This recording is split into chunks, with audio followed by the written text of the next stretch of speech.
ఏ దబిడి దిబిడి దబిడి దిబిడి నీ చెయ్యే ఎత్తు బాలా. ఈ పాట మీద మన బాలయ్య బాబుతోని డాన్స్ చేసిన హీరోయిన్ మీ అందరికి ఎరికే కదా, ఊర్వశి రౌతెల.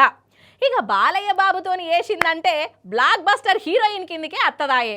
అయితే మేడం గారికి ఇప్పుడు కొత్త కోరిక పుట్టింది. ఆమె పేరు మీద ఒక గుడి కట్టాలంట. అది కూడా అభిమానులే కట్టాలట. నువ్వు ఇక అట్లా కట్టేటట్టు నా నటనతోని అభిమానులను పిచ్చెక్కిస్తా అని చెప్పుకొత్తాంది. మరి పుసుక్కున గీ కోరిక ఎందుకు పుట్టిందయ్యా అని అంటే, వెనకట అటు తమిళనాడు వాళ్ళకు ఎవరన్నా హీరోయిన్ నచ్చితే ఆ హీరోయిన్కు గుడి కట్టేది కదా, ఆటెనక గూలగొట్టేది అనుకోరి, అది వేరే ముచ్చట. అయితే ఖుష్బూ మేడంకు కట్టిర్రు. ఇక బాలయ్య బాబుతోని సింహం అంటే చిన్నోడే అని డాన్స్ చేసిన హీరోయిన్ నామితక్క కూడా గుడి కట్టి పూజలు చేసిర్రు.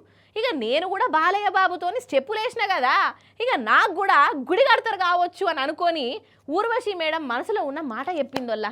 ఇక పనుల పని ఆ గుళ్ళే ఒక అయ్యగారిని పెట్టి స్పెషల్ మంత్రాలు అవి చదివిపించి కొబ్బరికాయలు కొట్టించి ఊదుబత్తిలు ముట్టించి స్పెషల్ పూజలు కూడా చేసుకుంటే ఇంకా సంబరపడతా అని అనబడుతుంది. అది అన్నట్టు ఊర్వశి రౌతెల మేడం ముచ్చట్లు.